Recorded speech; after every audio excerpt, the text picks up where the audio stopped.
নমস্কার বন্ধুরা, আশা করি আপনারা সকলে ভালো আছেন। কাকলি কিচেনে সকলকে স্বাগত। আজকে বানিয়েছি ময়দা দিয়ে সন্দেশ। সন্দেশটা ময়দার হলেও খেতে কিন্তু খুব দারুণ। চট করে কেউ বুঝতে পারবে না যে এটা ময়দা দিয়ে তৈরি। তাহলে চলুন কি করে বানিয়েছি দেখা যাক। আমি একটা কড়া বসিয়েছি, এখন আমি এর মধ্যে 1 কাপের মতন ঘি দিয়ে দিচ্ছি,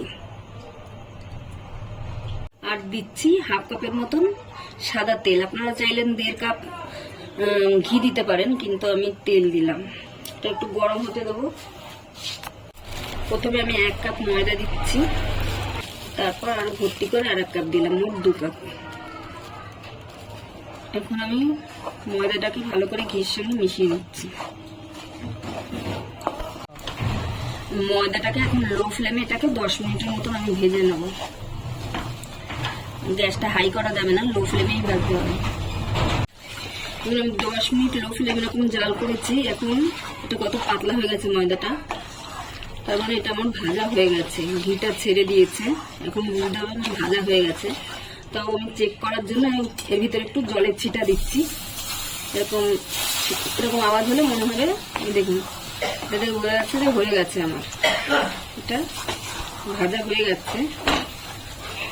এখন আমি গ্যাসটাকে অফ করে দেবো, ময়দাটাকে একটু ঠান্ডা হতে দেবো। ওটাকে আমি একটা বাটি বসিয়েছি, এখন আমি 1 কাপের মতন জল দিয়ে দিলাম। এর ভেতরে চিনি দিয়ে দিচ্ছি, 1 কাপের চেয়ে আর একটু বেশি, 1.5 কাপের চেয়ে একটু কম। এবার আমি এটাকে জাল করে নেবো। চিনি আপনারা কম বেশি করে দিতে পারেন আপনাদের পছন্দ অনুযায়ী। ময়দাটা আমি একটু ঠান্ডা করে নিয়েছি। এখন আমি এর ভিতরে মেশাচ্ছি একটু গুঁড়ো দুধ। আপনারা চাইলে গুঁড়ো দুধ না দিলেও হবে, না মেশালেও সন্দেশটা তৈরি হবে, কিন্তু গুঁড়ো দুধটা দিলে খেতে দুধের সন্দেশের মতন মনে হবে, ময়দা ময়দা মনে হবে না। ভালো করে মিশিয়ে নেব। চিনিটা আমার গলে গেছে, এর মধ্যে এখন একটু এলাচের গুঁড়ো দিয়ে দিচ্ছি।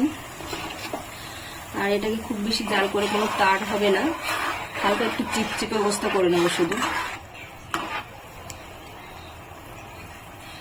একটু চিপচিপে হবে, শুধু কোনো টাট হবে না। এখন আমি গ্যাসটাকে বন্ধ করে দিচ্ছি। এখন আমি চিনির রসটা পুরো এই ময়দার মধ্যে ঢেলে নিচ্ছি।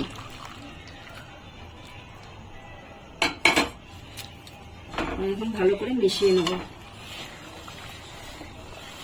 গ্যাসটা কিন্তু আমার বন্ধ, গ্যাসটা আমার অফই আছে। গ্যাসটা বন্ধ রেখেই আমি মিশিয়ে নিতে হবে এটাকে। চিনিটা ঠান্ডা হতে থাকবে আর এটা জমতে শুরু করবে। দেখুন আমার গ্যাস বন্ধই আছে। চিনিটা ঠান্ডা হচ্ছে, এটা জমতে আরম্ভ করে দিচ্ছে।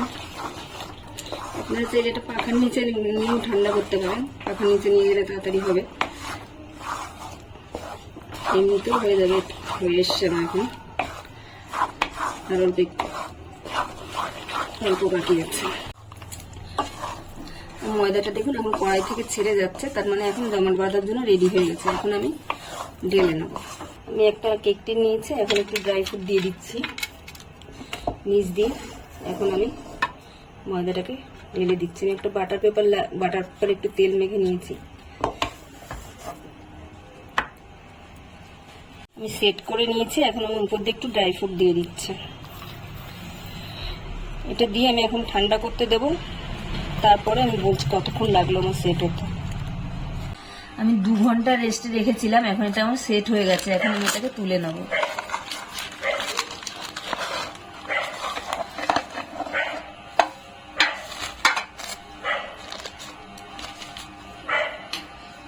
কেটে নিচ্ছি।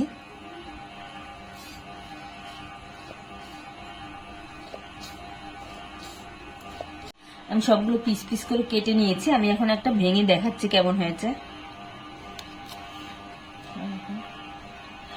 দেখুন ভেতরটা কত সুন্দর হয়েছে, আর সফট নরমও আছে।